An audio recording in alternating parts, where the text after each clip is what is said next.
So here we go. Perfect. So let's begin. Welcome. Wait, you forgot to record one?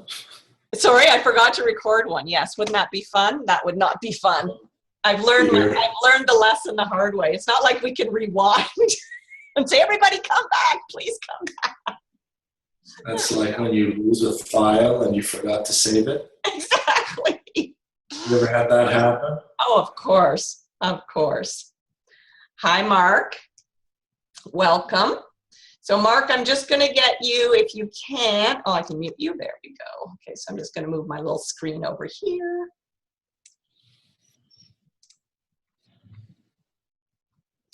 So, let's get started here. Now, I think we've got everybody on. So welcome, Dr. Nahas. Thank you so much for taking time out of your very, very busy schedule. I know how busy your schedule is. Hi, Marianne. I'm just going to get you to mute, or maybe I'll be able to mute you here. There we go. I did it for you. There you go. So just sit and enjoy. Oh, you see everybody sort of comes in. Hi, Kathy. Welcome. Just going to get you to mute your mic. We're just going to get started. So Dr. Richard Nahas is the director and founder of the Seeker Center in Ottawa, the only pain management clinic focused on finding the root cause of your pain and ending it. He is also the assistant professor, Department of Family Medicine at the University of Ottawa. And I am thrilled that he is here tonight because this is a really important topic. So Dr. Nahas was born and raised in Ottawa, studied biochemistry at the University of Ottawa before attending the University of Toronto, where he obtained his medical degree in 1998. He spent 4 years as an ER physician working in remote and rural outposts and academic teaching hospitals across Canada, as well as on medical missions in the Middle East, Africa, and Central America. Recognizing the potential of treating illness by helping the body heal itself, he has studied traditional healing systems, working with shamans, gurus, traditional doctors, and healers from around the world. You want to try this? Oh, so Laura, I'm just going to mute you. So recognizing, as we said, potential of treating illness by helping the body heal itself, he studied traditional healing systems, working with all these different medical people from around the world. Dr. Nahas has developed the Seeker's Method, a treatment system that uses vibrational medicine to find and treat disturbances in the nervous system. He has launched an outcomes-based research project to measure its effectiveness and is teaching patients and providers to use it to make their treatment better. How wonderful is that? So welcome, Dr. Nahas. Thank you for being here. Let's get talking about pain and pain medications. Thanks for having me, Shirley. So one of the first questions I think everybody will say, what do you mean when you say that painkillers cause chronic pain? Well, many people reach for a pill to help with a symptom. And in many cases, the pills work. That's why we keep reaching for them. But the changes that occur in the body, sometimes after the first dose, can be damaging and lead to inflammation and other changes that actually prevent the injury that caused the pain in the first place from healing, and can affect the nervous system and other parts of the body. So there are a few different kinds of painkillers that can do this. Do you want to expand on that? Well, the most widely used painkillers probably in the world are anti-inflammatories. And anti-inflammatories are an easy target for anti-pharma advocates. Uh, Actually, can you help me? I lost your picture. Oh, did you? Okay. Can you still hear us? I can still hear you. Okay. Did you maybe hit stop video?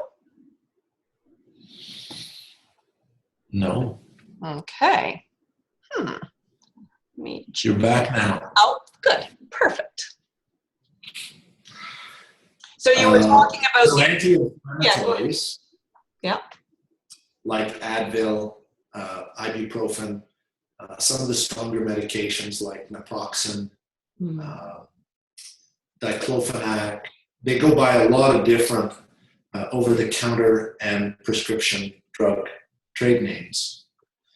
And collectively, it's been said, and this is a statistic that's quoted in a number of scientific journals, that NSAIDs, the non-steroidal anti-inflammatory drugs, that's what doctors call these drugs, kill more people than guns.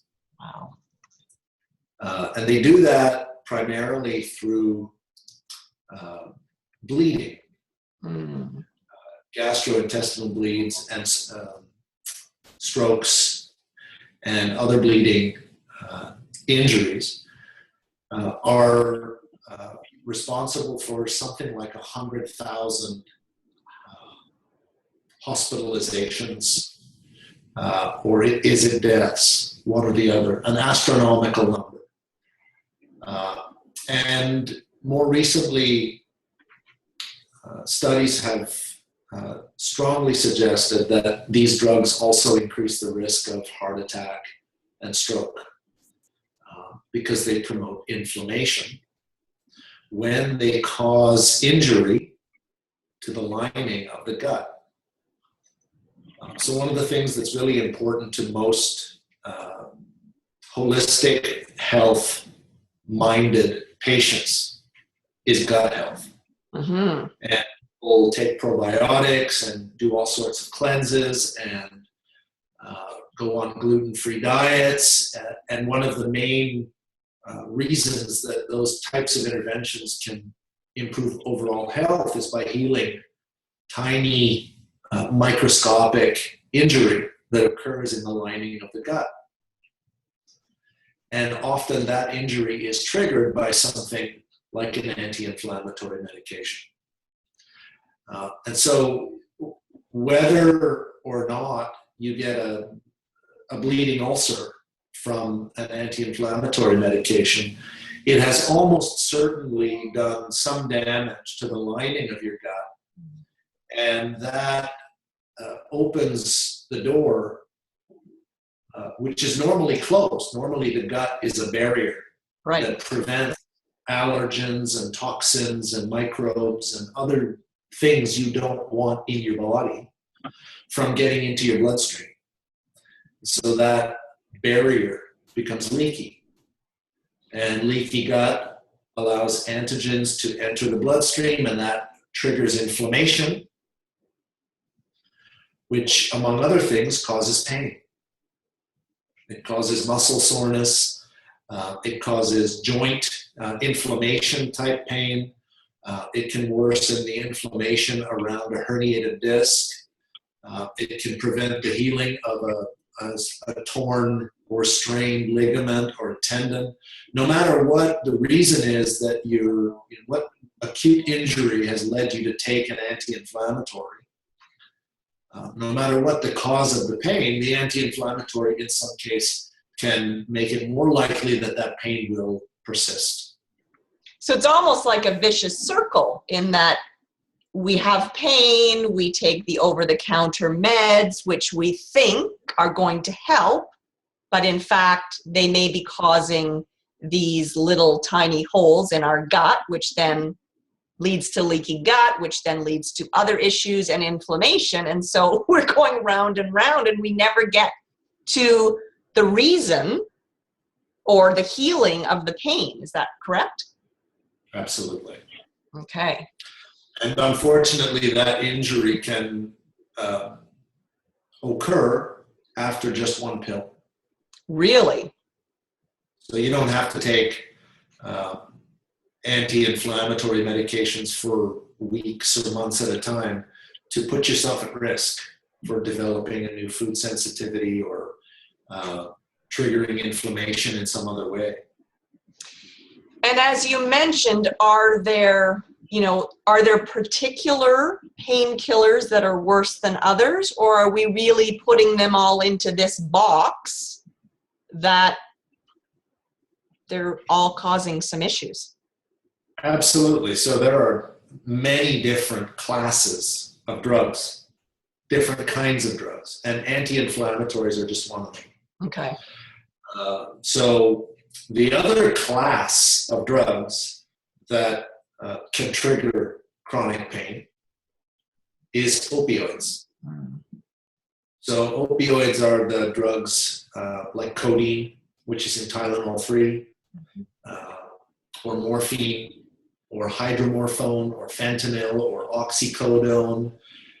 These are all different molecules, but they all bind to the opioid receptor in the nervous system. So we call them opioids.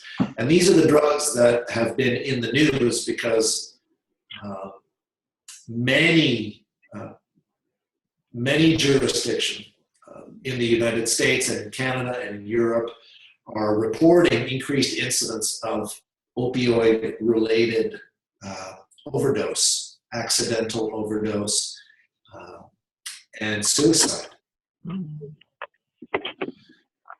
So this has become a bit of a public health crisis. And so doctors have always been reluctant to prescribe opioids for chronic pain, but they've also been reluctant to prescribe them for acute pain, right? So if you sprain your ankle, or if you break your wrist, or if you're in a massive trauma and you have a lot of pain, typically in the emergency department or in the walk-in clinic or wherever you're assessed, something has to be done to address the pain. There's it's considered to be inhumane as physicians for us to not treat pain, right? And that's a sea change from where we were at, 20 or 30 years ago. Back in the day, it was considered to be appropriate to give the minimum dose for the minimum amount of time, and only to the people who seemed like they were really in pain. But these days, it's considered important to treat acute pain. And for an injury that looks real, that looks serious, that's causing legitimate pain, when we want to relieve pain, we reach for opioids because they work. They work well. The concern has always been promoting addiction in the long term.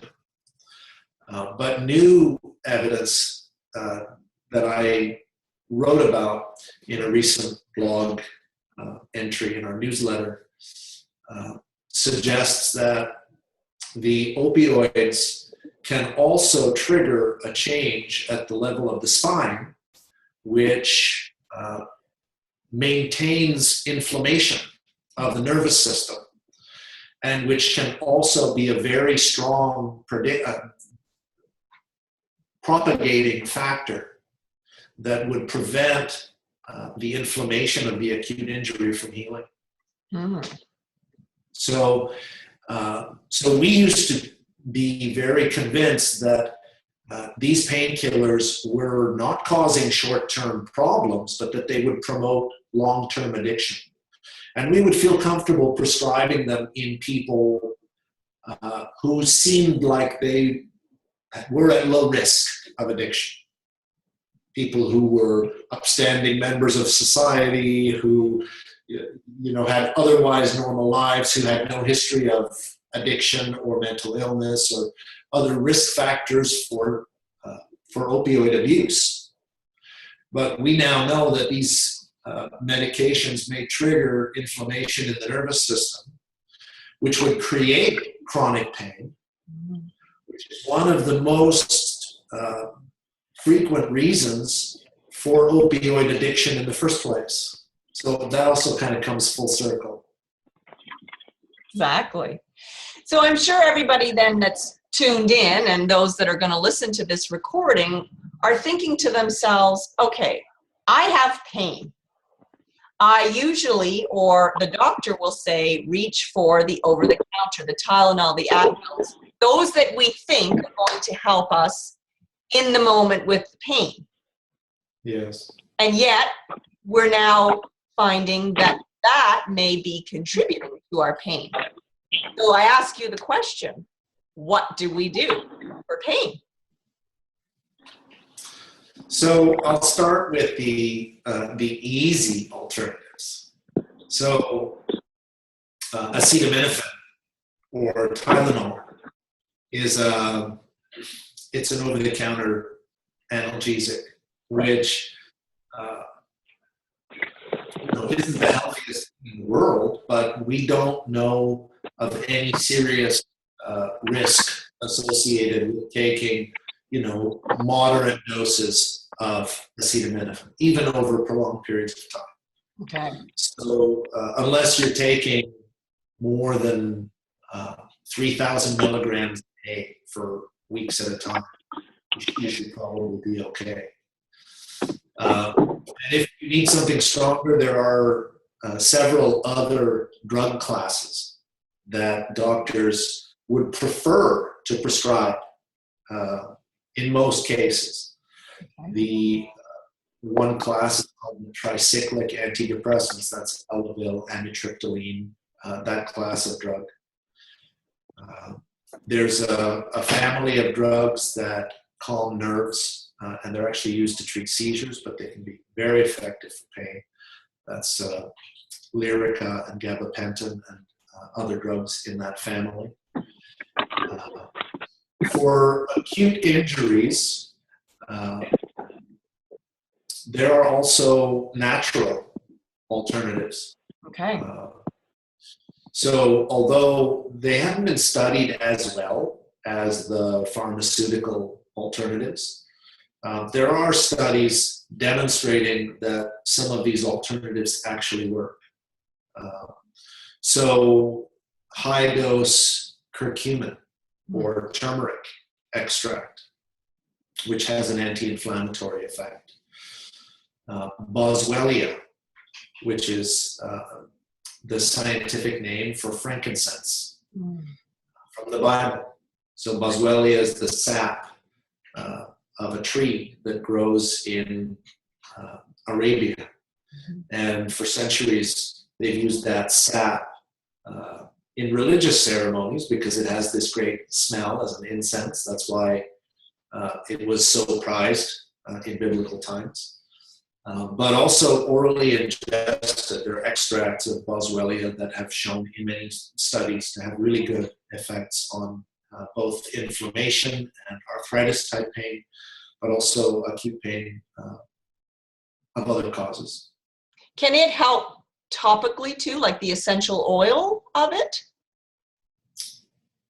Well, there's been no evidence. Okay. But I've found that if patients choose the right essential oil, it can have a very significant effect, because when you smell the essential oil, the stimulation goes straight through the olfactory nerves to the brain.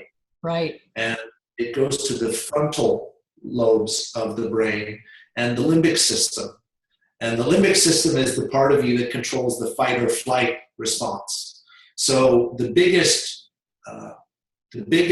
signal that differentiates pain from other sensation is the emotion. It's the fact that this is unpleasant. Right. And so being able to stabilize that emotional response is a big part of managing what we call pain. And that opens the door to the more difficult, more challenging, but probably more rewarding ways to treat pain in the long term. So because we know that what we call pain is whatever upsets us. Right. The first step is mindfulness, which means the minute you're aware that your pain is triggering thoughts. And those thoughts are triggering emotions. And that those emotions are triggering pain. The minute you realize that that's happening to you because of this sensation you don't like, that cycle is broken by mindfulness. It's not something you have to consciously do to stop thinking this or to start thinking that. It's just being aware, oh, here I go again. And it just sort of self-regulates. So it's bringing the awareness to it. Being okay with what this feels like. Okay. Which is sometimes difficult, isn't it? Well, it's the hardest path, but it's the only permanent one.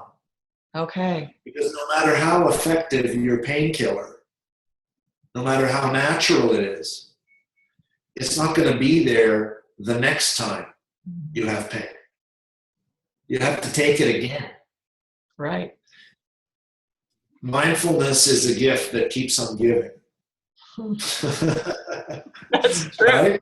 Yeah, without permeating your gut and causing problems in your gut. There you go, and it's free. And it's free. So other things that I encourage is just to focus on breathing. Because when you're in pain, it changes your nervous system and that changes your breathing.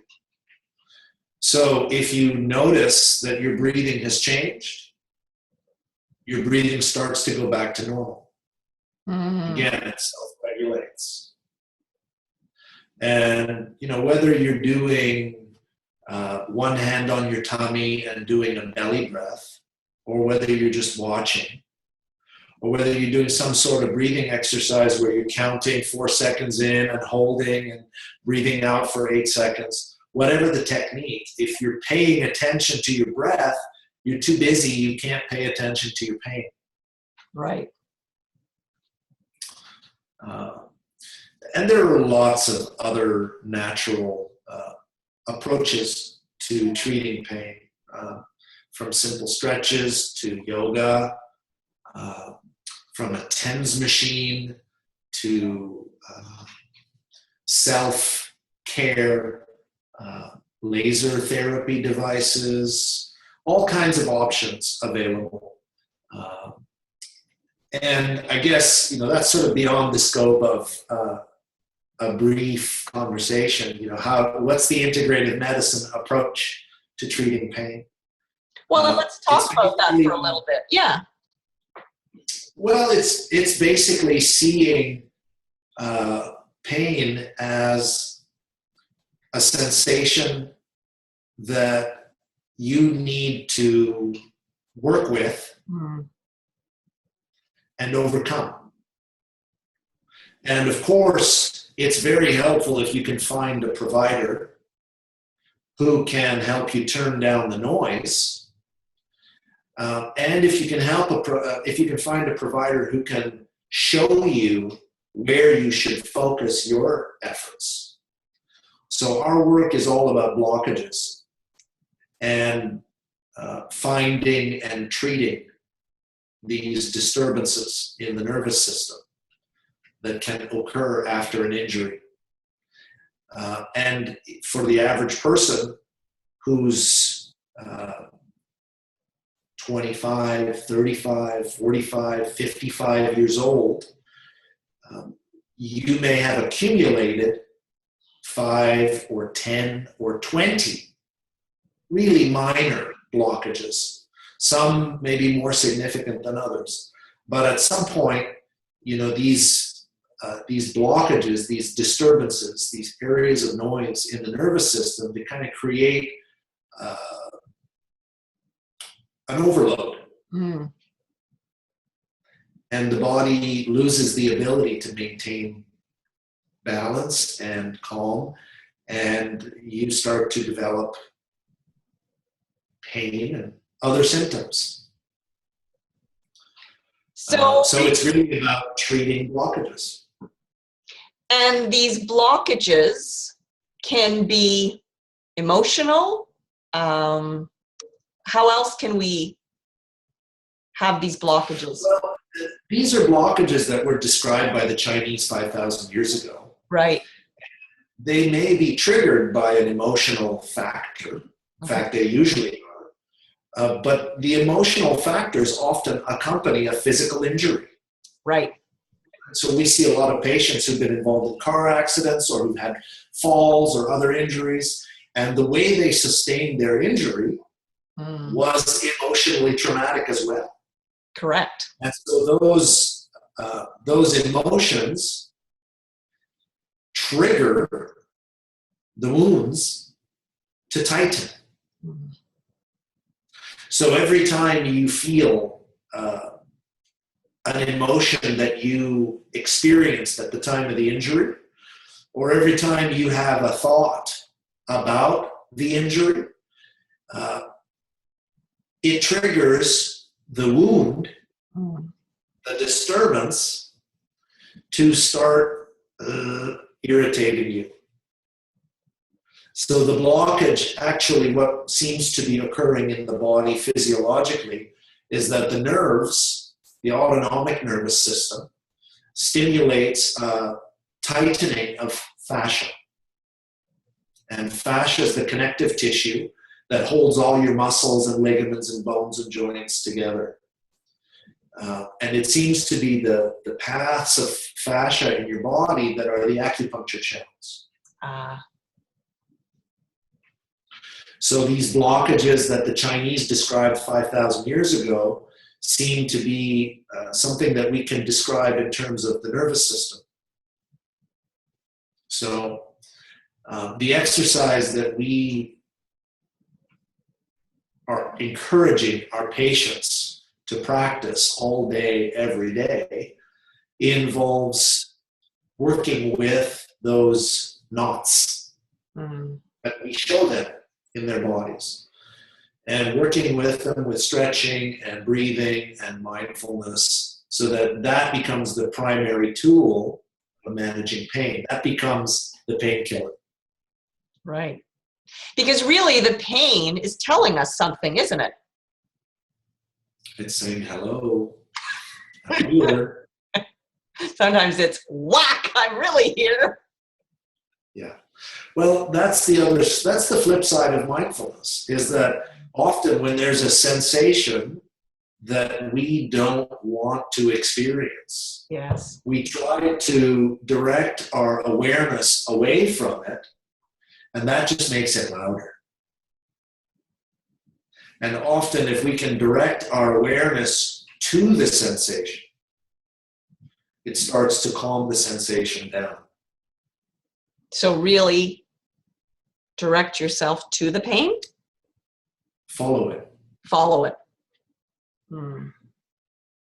When we work with the Seeker's method, we're stretching tissue, and we want to know, is it tighter when I twist it this way or that way? We test and feel, and we trace the path of the restriction that we can feel in our hands to the source. And patients can feel it move inside their bodies. And that's a way for them to practice feeling, being aware, which, when you work with patients, you realize that some of them, their whole lives, they've never had a clue they've never paid attention to their bodies at all. It's just been this thing that they use to move their mind from place to place. Well, there's that real disconnect. Well, it's interesting because people who have participated in sports or dance, or people who play instruments that require them to use their hands or involve posture, singers who can feel vibration in their bodies, they tend to get it more quickly. The other thing that can get in the way is the other painkillers, which may not cause chronic pain, but which blunt your mind. Right.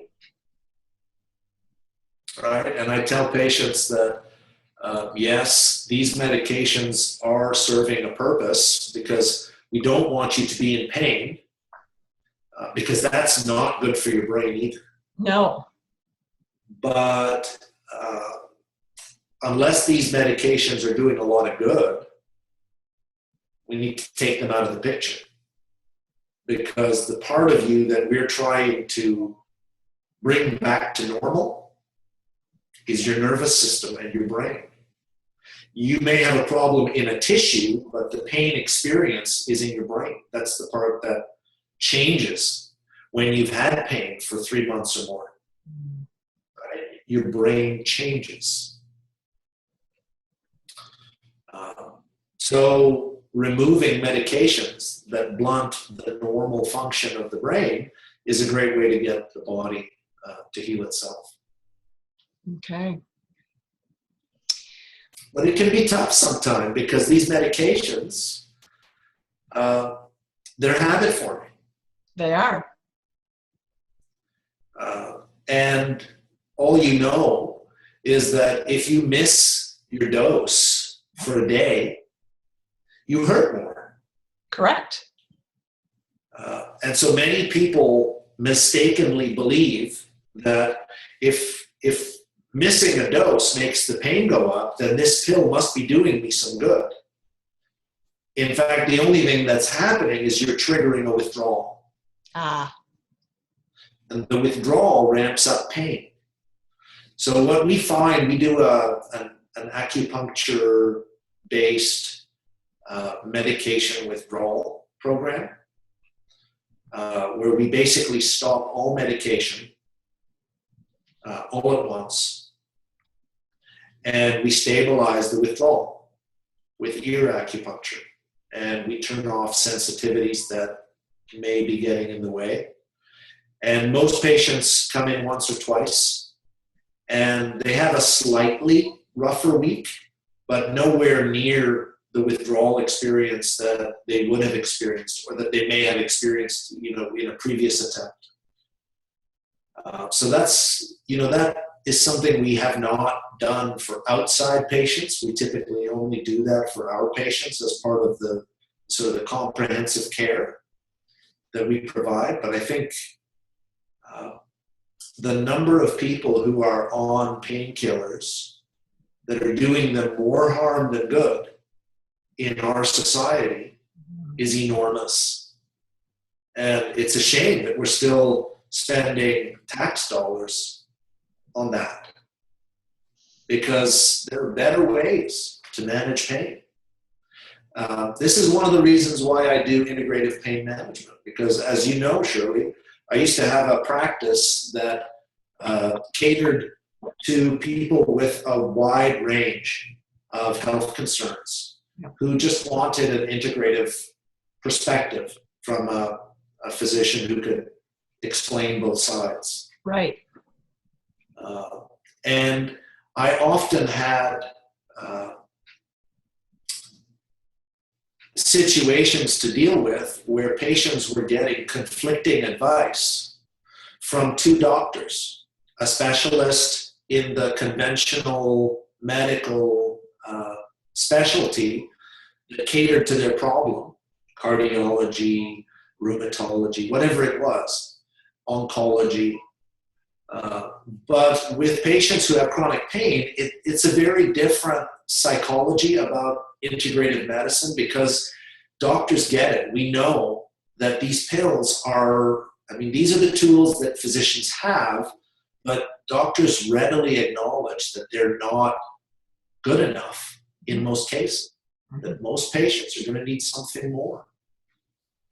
And so what do you say to those patients who are listening in that go to their GP or their specialist? And of course, the specialist, they're doctors, they want to help you, and yet they know that these pain meds are not doing what they want them to do, but they still say, well, take the pain meds, take your over-the-counter. Well, I think there's a growing number of physicians who recognize that they don't have all the answers. Right.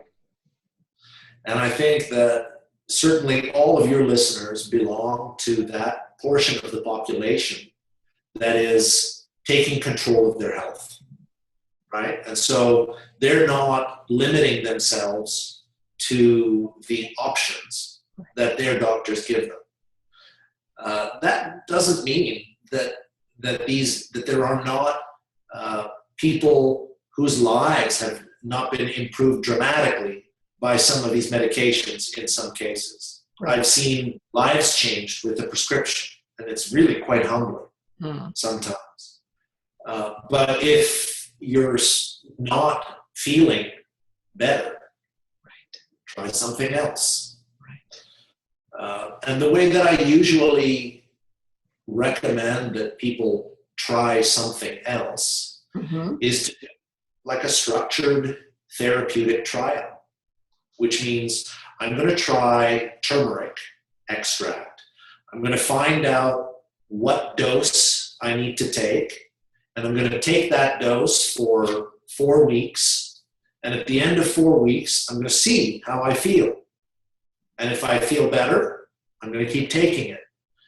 And if I don't feel a difference, I'm going to try something else. And that something else may be a myofascial therapist. Right.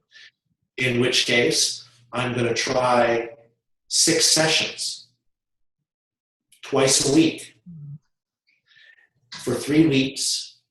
And I'm going to decide whether or not I'm better after that therapeutic trial. That's a kind of a logical approach to exploring alternatives that I think allows you to not give up if the first or the second thing doesn't work for you, to not lose hope that just because a few things haven't worked, that doesn't mean that the answer isn't around the corner. Right. And to keep seeking. Exactly.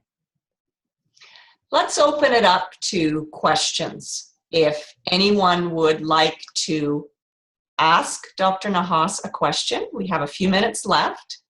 You can raise your hand. I'll unmute you.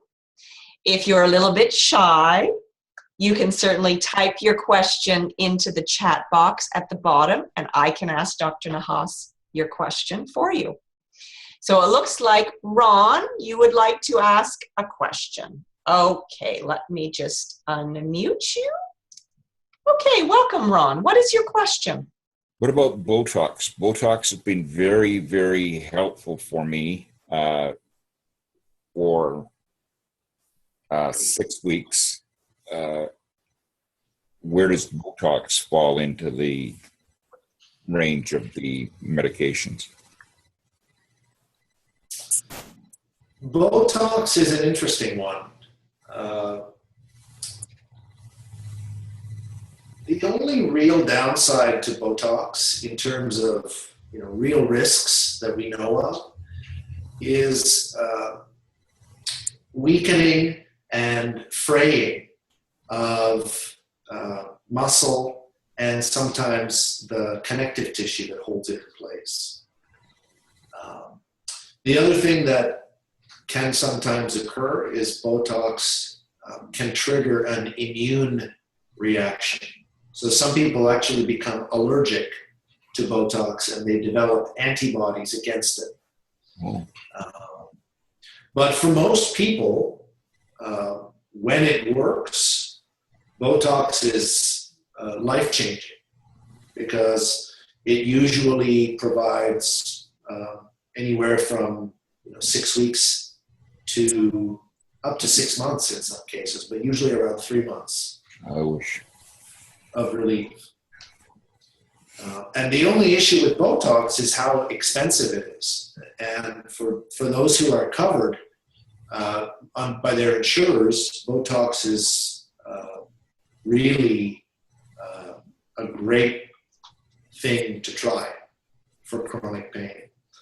But it really depends on where the pain is. If it's in the low back, for example, it's much less likely that a precise targeted Botox injection will hit the exact nerve fiber that's causing the pain, that deep structure.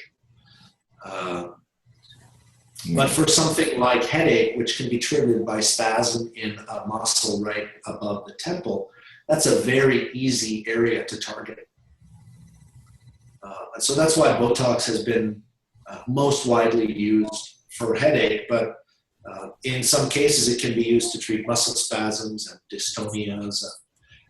In some cases, pelvic pains and other post-surgical pains can be really nice. I just wish it lasts longer. Absolutely. The only thing better than a drug that safely and effectively treats pain is to fix the problem. That's the only other goal. And one of the things that many patients are told is that their problem can't be fixed. And in many cases, they've been told this by very senior, very eminent specialists. Numerous times. And in some cases, it is easier for them to get on with the business of living if they just forget about trying to fix the problem and get on with what seems to be a more manageable goal of treating the pain. But in most cases, the therapies that are going to provide the most relief from pain in the long term are the ones that are actually going to improve the underlying problem. Whether it's at the level of the muscle or the nerve or the spine or the mind, as we talked about, with mindfulness, which has shown in many studies to be able to improve the quality of people's lives and their ability to cope with pain, there's actually no change in the underlying pain disorder. The part that's been changed is the mind. So in a sense, the injury has healed to some degree. Now, in many cases, we've been able to localize fascial restrictions or deliver a targeted injection to a specific ligament or tendon that was injured, that got missed, or a deep structure with a knot in it that's sending referred pain to an area that nobody picked up on before, because most of the most eminent specialists in the world don't really pay attention to acupuncture meridians. And those acupuncture meridians, as you know, anyone who's experienced it can attest, they can be remarkable how a needle in your foot can get rid of a headache. It's really unexplainable any other way. So being open to the notion that if you haven't tried a number of different integrative approaches, it's too soon to give up on getting better. Well, the Secret Center is the first that I've ever come across. Integrative approach. Yes. Well, that's great to hear. That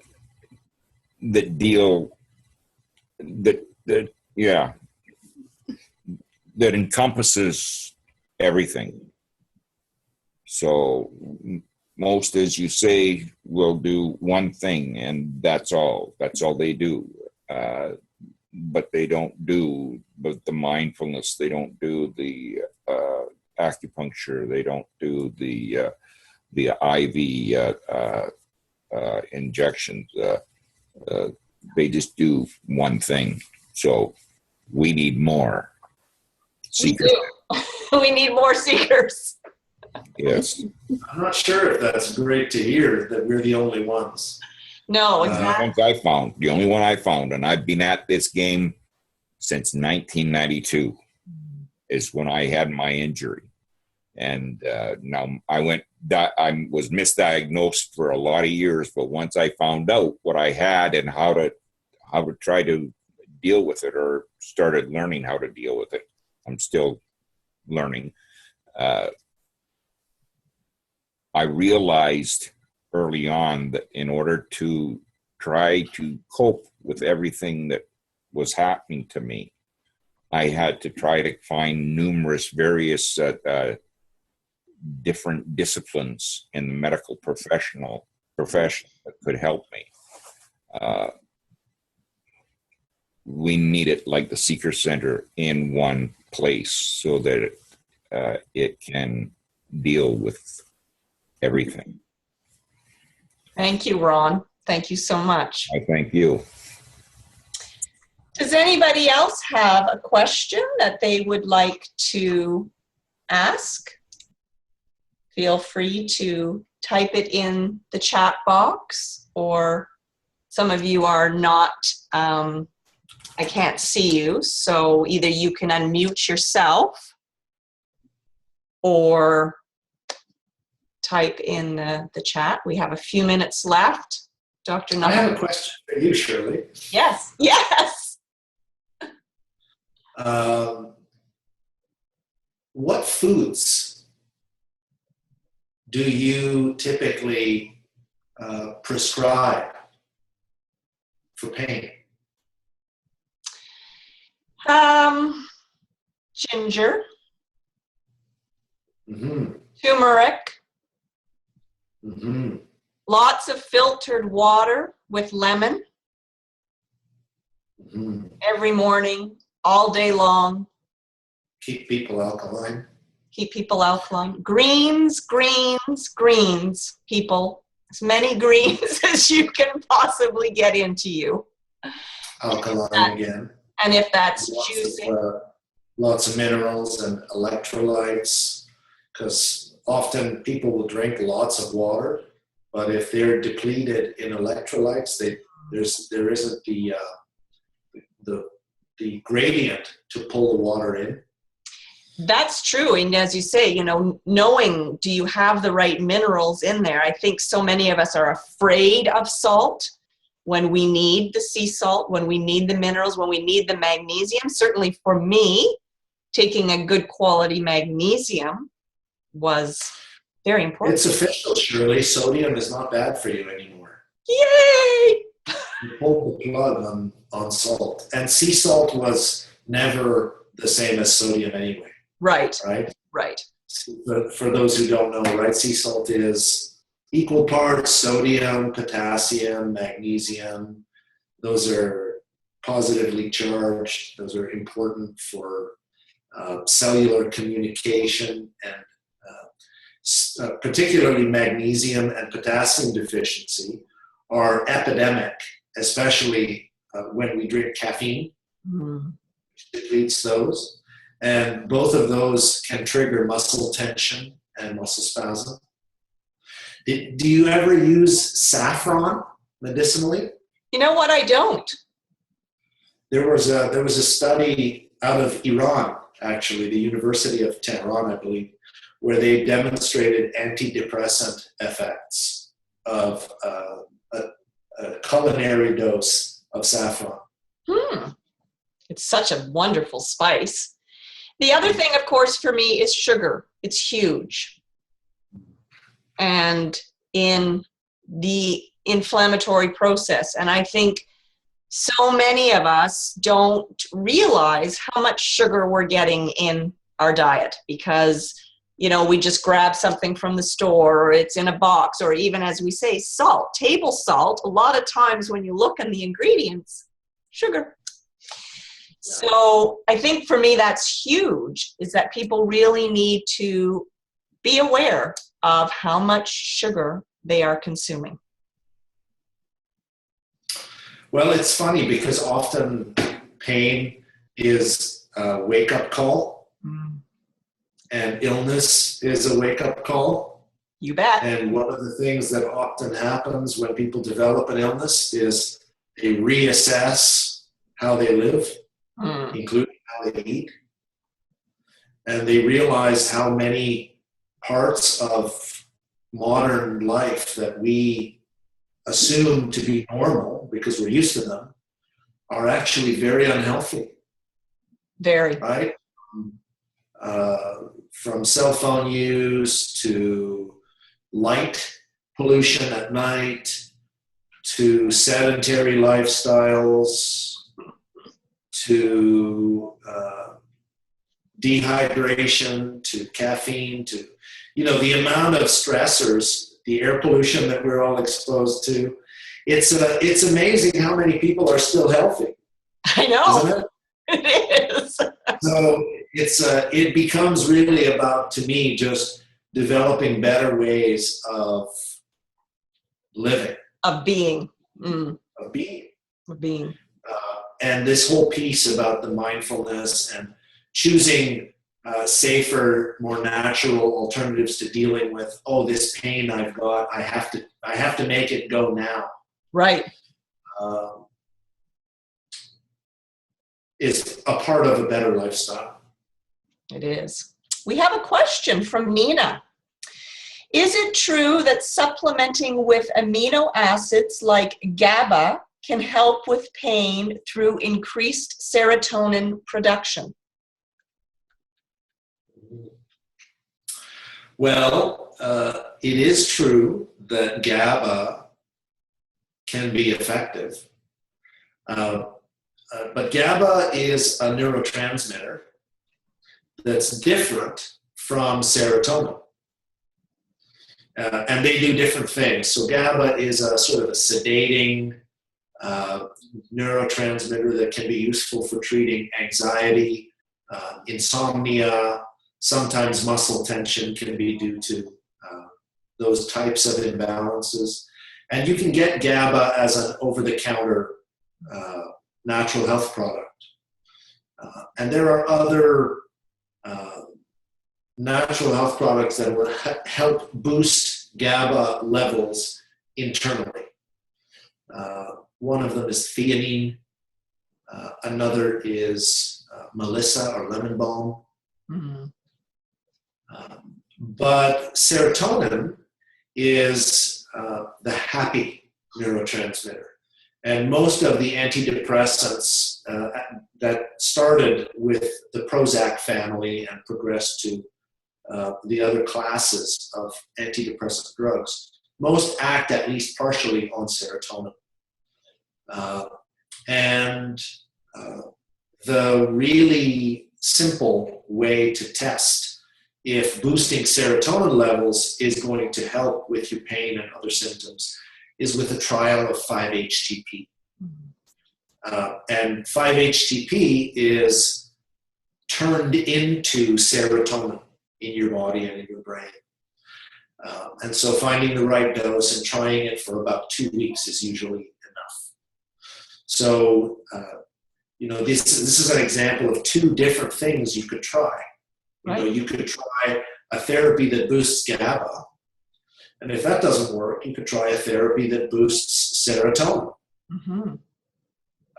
And you always have to keep your doctor in the loop. You don't want to delay medical diagnosis and care unless you know for sure that the cause of your pain problem is not something serious.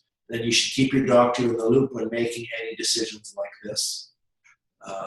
But you can try things one at a time. And would you recommend keeping a diary to write down what you're seeing happen? I would recommend keeping a diary no matter what, if you have any health problem at all. I think having a few notes about what happened on every day will really make a difference. Not just in terms of tracking the past, but also in planning the future, because a lot of the time when you, as my nurse Lisa says it, when you feel like a bag of hammers, you're probably not remembering as well. And your ability to make plans in the future and remember them, or to remember what happened last week, is minimal. It's true. And I don't know about you, I don't remember what I ate yesterday. And so if we want to figure out if even food is playing a role, it's good to write it down. Yeah. And some really good barometers are things like, what's your baseline pain out of 10? Mm. And if you had a flare today, how long did it last? Or if you had 10 flares, how long did they last? Or if you're in the middle of a 5-day flare, when is it over? Okay. And what may have triggered it? Go back and see. Maybe make a little note, if you really want to be diligent, about what you had for breakfast, what you had for lunch, or what you had for supper. Because sometimes a food can trigger a flare. For sure. And it might not be something that you even thought of. I've had patients who've had very significant allergic reactions to cucumber. Wow. You know, things that you don't read about on the websites. Right, that you'd never think of. Right. But you're right, you know, did you have a stressful day? Did you do something different? Was there a chemical in your environment? Could be so many things. Did you go to the dentist? Did you not sleep well for the last 2 nights? Exactly. Did you have a fight with a spouse? With a son, with a daughter, exactly. With a neighbor. So understanding your triggers. Right, so important. Well, I think we've come to a close. I don't believe we have any more questions. So I thank you, all of you. Well, this is really fun. Thank you. And thank you, Dr. Nahas. So informative. I think you've given people lots to think about when it comes to pain and painkillers. I hope so. Thank you. Thank you so much, everybody. Have a good, healthy evening. Likewise.